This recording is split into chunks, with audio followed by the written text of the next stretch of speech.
Et je rends grâce à Dieu parce que dans ces moments-là aussi, on apprend. Amen.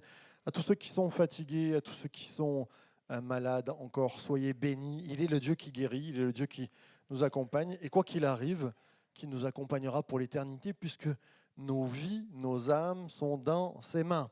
Amen. Un petit pincement au cœur ce matin, même si c'est une journée de fête. Nous devions baptiser 3 personnes ce matin. Puis il y a un frère, Pierre, qui avait 97 ans, si je ne m'abuse, qui est parti cette semaine auprès du Seigneur. Et il m'avait dit, je peux me faire baptiser? J'ai dit, mais bien sûr, vous serez l'aîné le plus âgé que je baptiserai. Et puis le Seigneur l'a repris avant. Il est auprès du Père. Il est mieux là où il est. Ses souffrances sont finies. À Céline et à sa famille, toutes nos condoléances encore. Mais voilà, ça fait partie aussi de notre vie. Nous sommes mortels. Et un jour, nous allons le lire tout à l'heure dans le psaume 103. Pardon, je manque un peu de souffle encore. Bien sûr que nos vies sont dans ses mains. C'est pour ça que je n'ai pas de crainte. J'ai plus de crainte sur la souffrance, quelquefois, la fatigue. Mais nos vies sont dans ses mains. Et ça, c'est une espérance que nul ne peut nous voler. Amen, vous le croyez? Ce matin, bonjour à ceux qui nous rejoignent aussi sur Internet, à ceux qui sont peut-être alités, malades. Nous pensons à vous, que la grâce de Dieu soit avec vous. On peut applaudir les gens qui sont là aussi avec nous en ligne. Alors pour ceux qui disent « il a minci Marc », oui, il a minci Marc. 7 kilos. Ça sert aussi à ça des fois. Voilà. On est heureux ce matin de célébrer aussi les baptêmes que nous verrons tout à l'heure de Donna. Donna et Steve, qui sont 2 frères chers à mon cœur. Donna, ça fait un peu moins de temps qu'on s'est connus. C'est un peu le premier fruit, nous allons dire, le fruit de l'épicerie solidaire Zoé. Et ça, on s'en réjouit. Waouh, on peut... gloire à Dieu. Et puis Steve, c'est le fruit de l'amour, puisque c'est le mari de Laetitia qui chante ce matin. Le fruit de l'amour, de l'amitié aussi, de la famille, de l'Église qui entoure, qui encadre, qui prie, afin que le bonheur de connaître Jésus soit effectif dans toutes les vies. C'est un bonheur. Nous ne sommes pas là pour gagner des âmes, pour dire on en a un de plus, du tout. C'est parce que connaître Jésus, c'est le bonheur parfait. Connaître Jésus, c'est sortir de nos nuits, de nos brouillards et trouver la lumière. À lui soit la gloire. Amen. Alors, ce matin, je priais Dieu pendant mes semaines de fatigue pour avoir un message. Et le psaume 103 est ressorti sur mon cœur. C'est un psaume magnifique que nous allons lire ce matin. Je vais d'ailleurs même demander à mon cher Franck qui est en pleine forme, de bien vouloir venir nous le lire ce matin. Il va être affiché et tu vas pouvoir nous le lire ce matin. On peut se lever pour lire la parole de Dieu ? De David, mon âme bénit l'Éternel, que tout ce qui est en moi bénisse son saint nom. Mon âme bénit l'Éternel et n'oublie aucun de ses bienfaits. C'est lui qui pardonne toutes tes iniquités, qui guérit toutes tes maladies. C'est lui qui délivre ta vie de la fosse, qui te couronne de bonté, de miséricorde. C'est lui qui rassasie de bien ta vieillesse, qui te fait rajeunir comme l'aigle, comme moi. L'Éternel fait ta justice. Il fait droit à tous les opprimés. Il a manifesté ses voies à Moïse, ses œuvres aux enfants d'Israël. L'Éternel est miséricordieux et compatissant, lent à la colère et riche en bonté.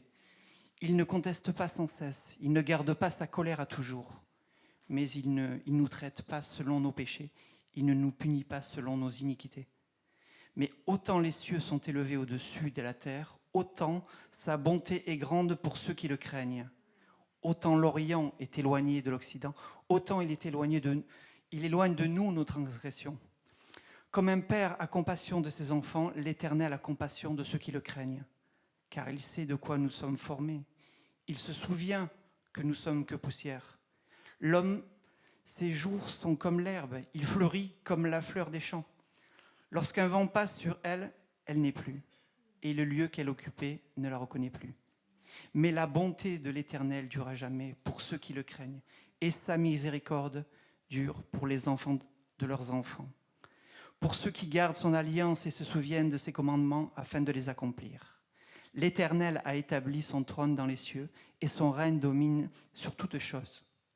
Bénis l'Éternel, vous ses anges, qui êtes puissants en force, il me faut de l'eau, et qui exécutez ses ordres en obéissant à la voix de sa parole. Bénissez l'Éternel, vous toutes ses armées, qui êtes ses serviteurs et qui faites sa volonté. Bénissez l'Éternel, vous toutes ses œuvres dans tous les lieux de sa domination. Mon âme bénit l'Éternel. Amen et amen. Merci Franck. Donnez-lui de l'eau, le pauvre.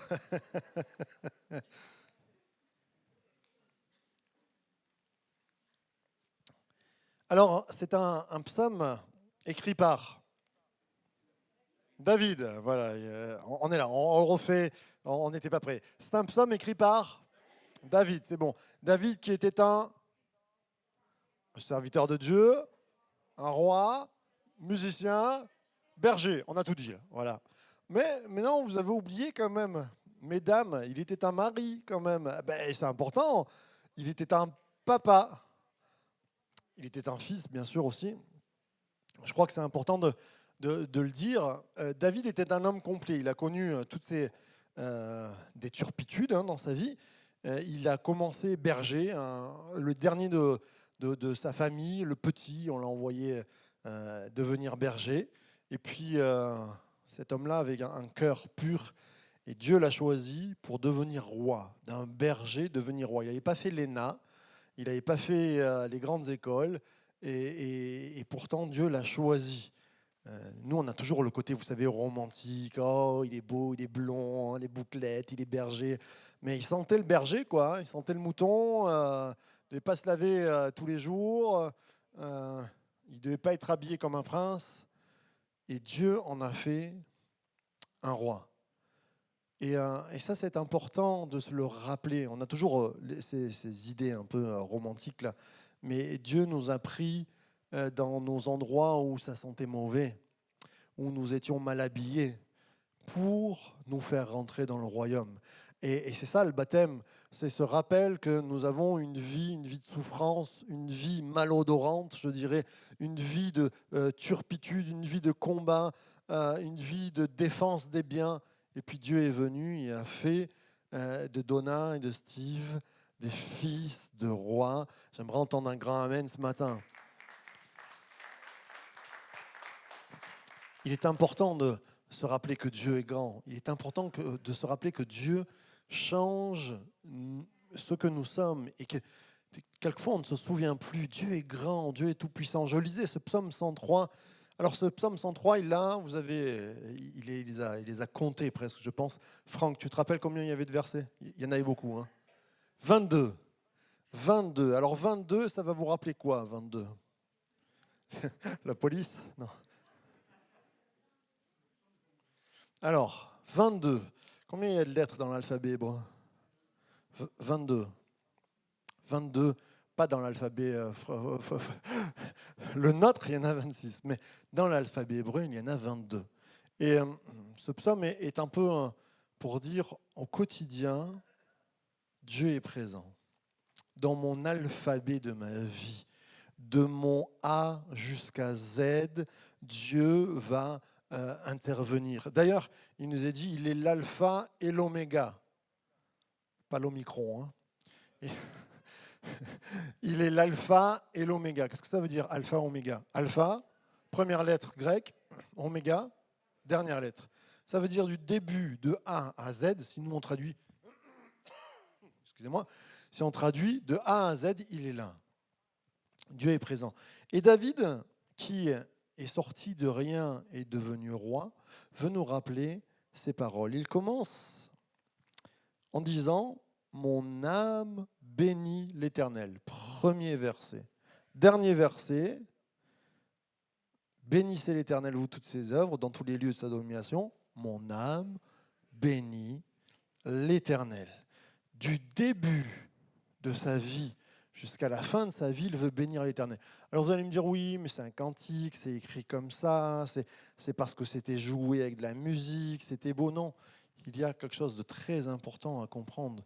C'est que David veut dire, la première chose que je veux faire dans ma vie, et la dernière, quand mon souffle sera coupé, sera de bénir l'Éternel.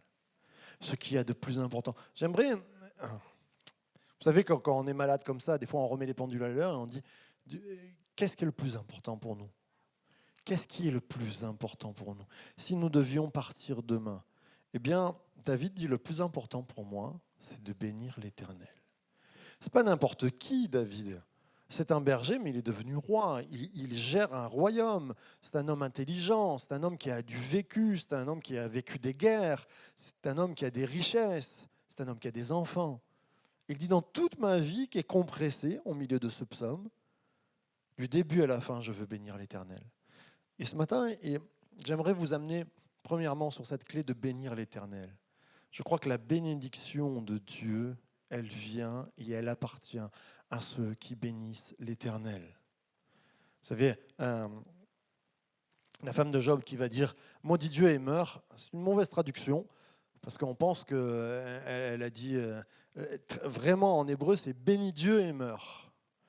Et alors, les traducteurs ont dit « maudit » parce qu'on ne maudit pas le nom de Dieu en hébreu. Tout ça. Moi, je ne crois pas. Moi, je crois que la femme de Job, elle a dit « il y en a marre, on est en train de mourir, mais bénis Dieu » et puis meurt. Elle avait compris qu'il y a un dernier point, notre dernier souffle, quoi qu'il arrive dans nos vies, il est raccordé à Dieu. Et ce matin, je crois qu'il y a une importance à lire ce psaume, et encore plus pour les baptisés, dans tout ce qu'il va advenir dans votre vie, et ce qui peut advenir dans notre vie. Il n'y aura pas que du bon. Il n'y aura pas que des moments joyeux comme ce matin, il y aura des moments difficiles. Il y aura des moments de deuil, il y aura des moments de séparation, il y aura des moments de pauvreté, de maladie. Mon âme bénit l'Éternel, du début à la fin. Et David, qui a une expérience de vie, qui a une profondeur de vie, quand nous lisons ce qu'il a écrit, nous sentons qu'il y a quelque chose, il connaît la vie. Et il nous dit « bénis l'Éternel ». Alors c'est un rappel que je veux faire à notre cœur dans ces moments où j'entends beaucoup l'Église, pas notre Église, la voix de l'Église en général, la voix des chrétiens, râler plus que bénir. Se plaindre plus que bénir. Que dans nos fatigues, nous puissions bénir l'Éternel. Il y a un secret. Il y a un grand secret à bénir l'Éternel. Et je voudrais vous le rappeler, que le dernier souffle de ma vie puisse bénir l'Éternel. Alors vous allez me dire, non mais voilà, la fièvre est montée un peu trop haut, qu'est-ce qui se passe, Marc, qu'est-ce que tu veux nous dire ? Non, je crois qu'il y a une clé. David va décrire, dans toute cette turpitude, la vie de l'homme. Et le Seigneur appelle peut-être quelqu'un au téléphone, il serait peut-être bien de mettre en veilleuse. Il nous est dit, l'homme, ses jours sont comme l'herbe, il fleurit comme la fleur des champs. Lorsqu'un vent passe sur elle, elle n'est plus, et le lieu qu'elle occupait ne la reconnaissait plus. Mes frères et sœurs, nous sommes de passage. Quand on a 14 ans, bientôt on aura des baptêmes d'adolescents, je le sais, ça a été reporté, et certains devaient se faire baptiser aujourd'hui.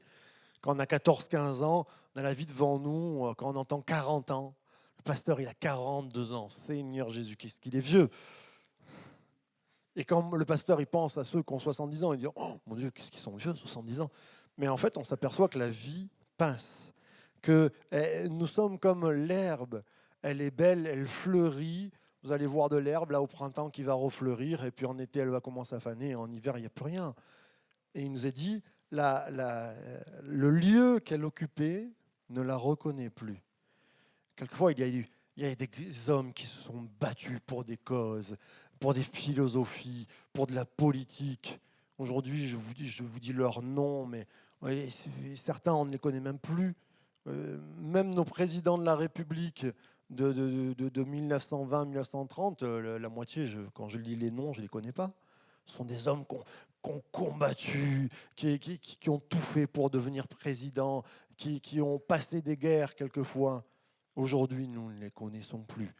Ils font partie de l'éternité. Mais en même temps, Dieu les connaît. Ça, c'est sûr, il y a une éternité, notre âme. Nous ne sommes pas comme l'herbe qui passe simplement. C'est qu'il y a un après. Et que cet après, il est dans les mains de Dieu. Il doit se préparer aujourd'hui. Mon âme bénit l'Éternel. Mes frères et sœurs, nous allons mourir.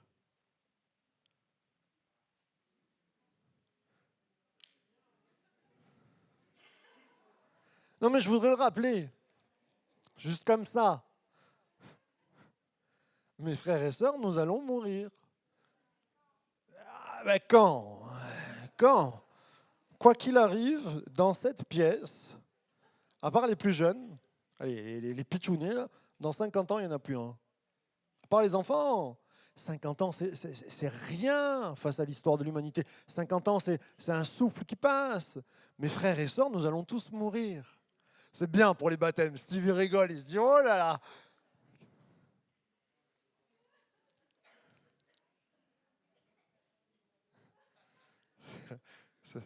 Certains réalisent qu'ils vont mourir maintenant. Et là, ils sont en train de se dire, ah oui, tiens, un jour, je vais partir. Mes frères et sœurs, il nous faut réaliser ces choses-là. Parce que préparer son éternité, c'est mieux vivre. Préparer son éternité, c'est bien vivre.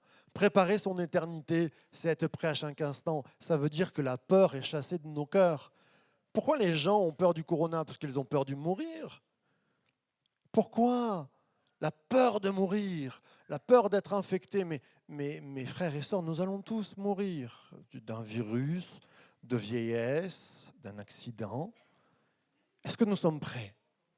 Et la parole de Dieu nous explique et nous dit, prépare-toi à la rencontre de ton Dieu. Et Jésus est venu pour nous dire, préparez-vous. Et je vais vous préparer une place à celui qui croit en moi.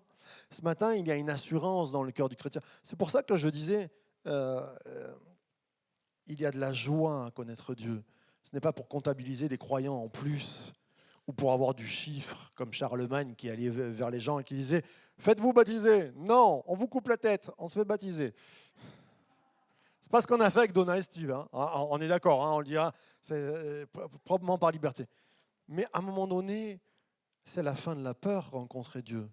Rencontrer Jésus dans nos vies, c'est la fin de la peur. C'est la fin de la crainte, puisqu'il nous est dit dans la parole de Dieu, l'amour parfait bannit la crainte. Moi, ce matin, je peux vous dire, je suis passé par le feu, alors j'étais pas prêt de mourir, bien que quand on est en défaillance, on est tous pareils, on se dit, on va y passer ou pas. Mais j'ai dit, mais ma vie est dans les mains du Seigneur. Ma vie est dans les mains du Seigneur. Est-ce que ta vie est dans les mains du Seigneur? Et je crois qu'en tant que croyant, premièrement, en tant qu'Église, je crois que c'est bon de se rappeler qu'on va mourir. Parce qu'il y a un après, et c'est bon de se rappeler, elles sont où nos certitudes? Gloire à Dieu, parce que Dieu m'a préparé une place. Jésus a vaincu la mort. Il est mort, mais il est ressuscité. Il est venu nous dire, je m'en vais te préparer une place. Et je sais que Jésus ne ment pas. Enfin, nous croyons en Dieu. Et si je crois en Dieu, c'est que Jésus m'a préparé la plus belle des places. Il n'y aura plus de poussière à faire, il n'y aura plus de ménage à faire, il n'y aura plus rien à préparer. On sera là-haut pour l'éternité. Waouh, il y a des sœurs qui disent il n'y aura plus de ménage à faire, gloire à Dieu. Oh, c'est formidable. Il n'y aura plus de gazon à tondre. Allez, les frères. Alors, il y a dans ce psaume 103 que je veux donner pour Steve et pour Donna, 5 promesses qui nous sont données au travers de la bénédiction. David a reçu ces bénédictions parce que son âme a béni l'Éternel. C'est un exercice de vie, un style de vie que je veux te remettre à apprendre. Peut-être que c'est les premières fois que tu viens dans cette église, je veux te dire, bénis l'Éternel, approche-toi. Qu'est-ce que ça veut dire bénir l'Éternel? Approche-toi de l'Éternel, approche-toi de Dieu. Commencer à bénir Dieu, ça veut dire je reconnais qu'il y a un Dieu, je reconnais qu'il y a un Dieu qui peut toucher ma vie. Et comment il touche la vie? C'est dans les premiers versets, il nous est dit, c'est lui qui pardonne toutes tes iniquités. C'est lui qui guérit toutes tes maladies. C'est lui qui te délivre ta vie de la fosse, qui te couronne de bonté et de miséricorde. C'est lui qui rassasie de bien ta vieillesse. Alors je commence à l'envers. D'ailleurs, tu peux les... Ah bah, mais c'est magnifique, ils sont forts cette technique. On remercie Samuel qui est là-haut, merci. Alors premièrement, je vais le prendre à l'envers. C'est lui qui rassasie de bien ta vieillesse, qui te fait rajeunir comme l'aigle. Est-ce qu'il y a des plus de 60 ans ici dans la pièce? Ah, il y en a quelques-uns quand même. Hein, ouais, ouais. Jean-Louis, je t'ai pas vu lever la main, mais je crois que... Ah ben oui, Jean-Louis quand même, un bon anniversaire un peu de la part de l'église un peu après, mais il a passé 60 ans. Hein. Esther, tu as 60 ans? Esther, elle a levé la main aussi. Ah, Esther, elle a 60 ans. Je vais me faire lapider à la fin. C'est lui qui rassasie de bien ta vieillesse. Bénis l'Éternel et ta vieillesse sera rassasiée. Bénis l'Éternel et ta vieillesse sera rassasiée. Je parle aux croyants. Quelquefois, je rencontre des croyants qui sont dans le désarroi le plus total, qui vivent dans la peur, dans la crainte. Mes frères et sœurs, bénissez l'Éternel. Commencez à bénir l'Éternel. Bénissez l'Éternel parce que vous êtes dans un pays où vous tournez un robinet, il y a de l'eau. Des pays, il n'y a pas d'eau. Bénissez l'Éternel parce que vous avez pu vivre alors que certaines de vos générations ne sont pas encore là. Mes frères et sœurs, bénissez l'Éternel parce que vous avez une église dans un pays libre où vous pouvez vous réunir. Mes frères et sœurs, bénissez l'Éternel parce que vous pouvez encore manger. Mes frères et sœurs, bénissez l'Éternel parce que Dieu a encore des choses à faire avec vous puisqu'il vous a laissé là et qu'il veut que votre vie bénisse l'Éternel. Et je parle aux croyants et commence à bénir l'Éternel et tu vas voir que ta vie va être rassasiée. C'est une promesse. Moi, je m'appuie sur les promesses de Dieu. Quand ce n'est pas en adéquation, je vais voir le Seigneur, je lui dis, c'est pas en adéquation. Qu'est-ce qui se passe? Mais je continue à bénir l'Éternel. La première des sources de ma vie, c'est la louange. Mes sources sont dans la louange de Dieu. Quand je ne vais pas bien, je commence à me recentrer, à dire Seigneur Jésus, je veux te bénir. Je veux te bénir parce que tu as touché ma vie. Je veux me rappeler la lumière de Dieu. Vous savez, Dieu est puissant, Dieu est vivant, Dieu parle encore aujourd'hui. Dieu est celui qui nous accompagne. Bénissez l'Éternel et vos jours de vieillesse seront rassasiés. C'est une promesse. Amen. Tous les anciens devraient dire Amen. C'est lui qui vous rajeunit comme l'aigle. Marco en avait parlé il n'y a pas longtemps, le fait que l'aigle, quand il rajeunit, en fait, il va casser son bec parce qu'il n'arrive plus à manger. Alors il casse, et il y a un nouveau bec qui repousse. Il y a des nouvelles plumes qui repoussent. L'aigle est une image du renouvellement dans la vieillesse. Et je crois que Dieu veut nous renouvelle. Moi, je connais des croyants au milieu de nous. Je suis fier de marcher avec eux parce que je vois le renouvellement de la paix, de la joie, de l'amour de Dieu en eux. Quand je parle avec Manette, mais dites bonjour à Manette quand vous la voyez. C'est un enchantement d'un sourire. À chaque fois, des fois, on finit la célébration de culte. On est là, elle me dit quel moment, 2 heures merveilleuses. Je viens de passer devant le Seigneur. On s'est réjouis. Alléluia pour les encouragements vivants que vous êtes, les frères et sœurs anciens. Amen. Pour les prières, je recevais des textos des frères anciens. Yvette qui m'a envoyé un petit texto d'encouragement alors qu'on était malade. Merci. Mais c'est ça, les anciens qui ont une source en eux qui coule parce qu'ils ont béni toute leur vie l'Éternel et que ça coule encore.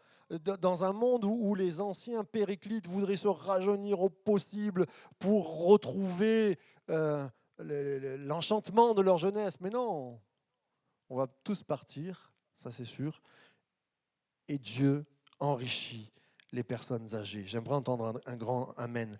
C'est lui qui te couronne de bonté et de miséricorde. Tiens, ça c'est un drôle de verset. Steve, Donna, il y a de la bonté et de la miséricorde que Dieu veut mettre sur vos vies. Apprenez à tous les matins à dire merci mon Dieu, parce que tu fais lever le soleil et que je sais que comme le soleil se lève, ta justice, ta bonté, Ta miséricorde, elle se lève sur moi. Elle couronne ma tête. Qu'est-ce que c'est une couronne? Ça veut dire que c'est quand on devient roi ou quand on gagne une course, on met une couronne sur la tête des vainqueurs. Et quand il nous dit qu'il te couronne de bonté et de miséricorde, ça veut dire que Dieu a gagné une victoire au travers de Jésus. Il a gagné la victoire pour que tu aies de la bonté dans ta vie, pour que tu aies de la miséricorde. La miséricorde, c'est un sentiment fort, une corde tendue sur la misère. On parlait de Zoé, et je remercie encore toutes les équipes Zoé qui sont là au milieu de nous. Et nous avons pendant ces 2 ans tendu une corde sur la misère. Petite corde, on n'avait pas grand-chose, on avait un fil, et puis 2, et puis le Seigneur a mis la 3e. Mais cette corde n'a pas rompu. Et quand je vois Donna qui est au milieu de nous, ça a été une corde tendue dans la vie de Donna qui est venue et qui l'a amené à la lumière. Alléluia! Et c'est ça la victoire de Christ qui combat au travers de l'Église, c'est qu'il y a une corde de bonté et de miséricorde qui sort de l'Église et qui va encourager. Et ça, c'est dans la bénédiction de Dieu. J'aimerais entendre un grand Amen. Amen. Même les enfants disent Amen, c'est merveilleux. Quelle belle journée. Et puis qui guérit, c'est lui qui, si tu peux mettre le verset 3, mon frère, c'est lui qui pardonne toutes tes iniquités, qui guérit la moitié de tes maladies. Quelle est cette version? C'est lui qui guérit, on peut le dire ensemble, c'est lui qui guérit. Ah, c'est une fable. Dieu est un menteur. Seigneur, pardon. Mais Dieu ne ment pas. C'est lui qui guérit toutes tes maladies, si tu as la foi. Ça appartient pas à ton voisin, ça appartient à toi, cette parole, cette promesse. Elle est pour Steve s'il s'en empare, elle est pour Donna s'il s'en empare, elle est pour chacun d'entre nous si nous nous emparons de cette parole qui est là. Et moi, je m'en empare ce matin, ça c'est la mienne. Ambre, peut-être qu'elle s'en empare pas, moi je m'en empare. Et je dis, c'est lui qui guérit toutes mes maladies. Toutes. Il n'y a pas une maladie plus forte que Dieu. Il n'y a pas une maladie qui se présente qui dit « Ah ben, celle-là, Dieu, tu ne peux rien faire. » Non. Et d'ailleurs, ça a été manifesté dans le ministère de Jésus. Il nous a dit qu'on lui amenait tous les malades et tous les malades étaient... Waouh. Il y a une très belle série, c'est vrai que je commence à suivre, là, qui est The Chosen, qui parle du ministère de Jésus. C'est très beau. C'est la première fois parce que avant les films, vous aviez Jésus souvent qui arrivait, brillant, blond, aux yeux bleus. Déjà, c'était un peu bizarre, mais bon, pas grave. Et puis, quand quelqu'un s'approchait, il y avait une grande lumière. Poum, il était guéri. Waouh, mais là, on sent dans cette série, c'est extraordinaire. On voit déjà la galère d'être malade. C'est pas facile.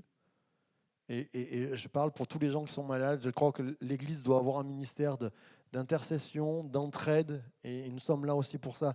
Parce que dans la maladie, quelquefois, on n'a pas la force de combattre. Nous n'avons pas la force d'aller de l'avant. Et l'Église est là aussi pour ça. C'est ça qui est beau. Pour envoyer des textos, pour prier, pour encourager, pour dire on est là. Et puis, dans cette série de Chosen, on voit tout ce ministère de Jésus. C'est beau à voir parce qu'on arrive, quelquefois on lit la Bible, on dit ah ben voilà, l'aveugle il va être guéri, ah, le lépreux il va être guéri. Mais on a décontextualisé, on a romantisé toutes ces choses-là, et puis on passe à côté. Mais ce sont des vraies personnes qui ont été guéries. Ce sont des personnes qui ont souffert et qui n'avaient plus d'espoir. Jésus est devenu leur espoir. Et ce matin, j'ai envie de te dire, Jésus, c'est ton unique espoir pour guérir toutes tes maladies. Toutes tes maladies, si tu t'en empare. Si tu crois ce matin, alors tu verras la gloire de Dieu. C'est ça la bénédiction du psaume 103. Et puis c'est lui qui pardonne toutes tes iniquités. Quelquefois, il est plus facile de croire en une guérison que de croire à la guérison de nos cœurs. De croire à la possibilité de changer, de sortir de nos péchés. Les iniquités, c'est le péché qui, pas par omission, une peau de banane qui était là, mais quelque chose qui est comme un trait de caractère, quelque chose qui ronge, quelque chose qui dans le passé peut-être nous a fait souffrir et qui nous fait encore souffrir.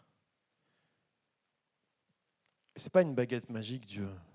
C'est la toute-puissance pour pardonner nos iniquités et restaurer et guérir nos âmes. Il y a des souffrances qui sont là, des addictions quelquefois qui viennent toucher les vies de tous les humains. Qui nous amènera à la lumière? Et David dit, bénis l'Éternel. Commence à dire, mon âme bénit l'Éternel. Et alors tu rentres dans un processus de pardon des iniquités, de pardon de ce que tu as fait, de pardon, vous savez, c'est libérateur. Combien on sent à la croix, il y a deux brigands, il y a un brigand qui se tourne vers Jésus, qui dit, mais allez, il commence à insulter Jésus et il va mourir dans ses insultes. Puis il y en a un qui va dire, moi je crois que tu es le sauveur de l'humanité. Et là, Jésus va lui dire, aujourd'hui, tu seras avec moi dans le paradis. Et on sent comme une liberté, alors que cet homme est en train de mourir à la croix, alors qu'il est dans le pire moment de sa vie, il y a une liberté qui tombe sur sa vie. Tu peux passer par les pires moments de ta vie, tu peux être dans les moments les plus sombres, mais Dieu peut te donner la liberté des enfants de Dieu si tu le reçois ce matin. Si simplement tu dis, j'accepte Jésus dans ma vie, je te demande pardon et je crois que tu pardonnes mes iniquités. Tout à l'heure, nous allons avoir un temps de prière. Temps de prière, bien sûr, pour les malades du cœur, les malades de l'âme, les malades du corps aussi. Dieu bénit. Pour les anciens aussi, puisqu'il nous a parlé des anciens. S'il y a des anciens qui sont au bout du rouleau, eh bien, que tu puisses retrouver la source de vie en Jésus. Amen. Alors, je disais, ce psaume 103, et je ne serai pas très long, ne vous inquiétez pas. Psaume 103 qui a 22 versets. Les psaumes sont souvent écrits avec minutie, et j'ai appris à certains, ceux qui ont suivi les cours, que nous avons, par exemple, nous avons une sorte de pensée grecque, c'est-à-dire que nous avons une introduction, une première partie, une deuxième partie, et puis antithèse, thèse, synthèse, et on arrive à la conclusion, et c'est là où on déballe tous nos arguments. Le plus important dans un texte français, c'est la fin. Si tu veux zapper le milieu, tu vas à la conclusion, tu comprends tout. Chez les Hébreux, c'est pas du tout pareil. Les Hébreux aiment écrire en miroir, en chiasme. C'est-à-dire qu'on va commencer au début, c'est comme si on mettait deux miroirs. Et c'est pour ça que je vous ai lu tout à l'heure le premier verset qui dit « Mon âme bénit l'Éternel ». Et le dernier verset qui va être comme un miroir « Mon âme bénit l'Éternel ». Parce que l'Hébreu pense à la vie et il dit du début à la fin, c'est comme un miroir. D'ailleurs, c'est vrai que quand on devient ancien, on devient un peu comme un enfant. Et la vie, elle est un peu en mode miroir. Et c'est au milieu que ça se joue. Et le cœur du message, donc, va se trouver, si vous avez 22 versets, ça va se trouver où? 11 et 12, voilà, on est là. Qu'est-ce qu'il nous est dit? Si tu peux mettre le verset 11 et 12, on va le lire ensemble. Mais autant les cieux sont élevés au-dessus de la terre, autant sa bonté est grande pour ceux qui le craignent. Autant l'Orient est éloigné de l'Occident, autant il éloigne de nous nos transgressions. Je terminerai par là, et tout le message nous a amené à ce centre, à ce cœur. Autant la terre est grande, autant il y a des kilomètres qui peuvent séparer une ville d'une autre ville, et Dieu dit, sa bonté, elle ressemble à ça. Et le titre de mon message, c'est « L'infinie bonté de Dieu ». Ce Dieu, peut-être que tu viens pour la première fois dans une église, que tu rencontres pour la première fois. Je veux te dire que Dieu est bon, infiniment bon. Remets-le, voilà. Autant les cieux sont élevés au-dessus de la terre, autant sa bonté est grande pour ceux qui le craignent. Je ne sais pas, les cieux, ils sont hauts. Eh bien, la bonté de Dieu, quand tu regardes les étoiles, elle est plus grande que l'immensité du ciel pour ta vie. Ça veut dire que c'est infini, tu ne peux pas calculer. Tu ne peux pas dire aujourd'hui Dieu m'aime, peut-être que Dieu il m'aimera moins demain. Non, Steve, demain Dieu t'aimera toujours, infiniment. Demain, après-demain, jusqu'au bout de ta vie, Dieu t'aime. Dieu est bon. Et le mot bon, c'est le mot chesed. Chesed en hébreu, ça veut dire beaucoup de choses, chesed. Le chesed de Dieu, il est extraordinaire. Quelquefois, les gens me disent « Ah, l'Ancien Testament, c'est compliqué. » Et puis, on dirait que Dieu est bon dans le Nouveau Testament, et puis dans l'Ancien Testament. Vous savez, Dieu n'a pas changé. Hein. Vous n'avez pas dans l'Ancien Testament un Dieu méchant, et puis qui s'est réveillé à la naissance du Christ en disant « Bon, si je changeais un peu et je devenais gentil. » Non, non, non, du tout. Dieu est toujours, j'allais dire, saint et impressionnant, extraordinairement grand. Toujours. Je veux dire, quelquefois, on s'approche de Dieu, le Dieu Tout-Puissant. Ce matin, on est dans une église, on croit que Dieu est présent, mais c'est le Dieu qui a créé l'univers, qui pourrait d'un claquement de doigts tout arrêter, qui pourrait arrêter mon souffle là, maintenant. Mais il n'en a pas décidé cela parce qu'il est bon et que sa bonté est grande, sa miséricorde est grande. Et chesed, un des mots pour traduire chesed, c'est pas que la bonté, c'est la grâce. Quelquefois, on me dit dans l'Ancien Testament, c'est pas il y a de la grâce dans l'Ancien Testament. Il y a une grande grâce. Qu'est-ce que ça veut dire la grâce? Ça veut dire que Dieu se penche vers Louane ce matin et qu'il dit « Je pense à toi. Dans tous tes défauts, dans toutes tes erreurs, Enzo, je pense à toi.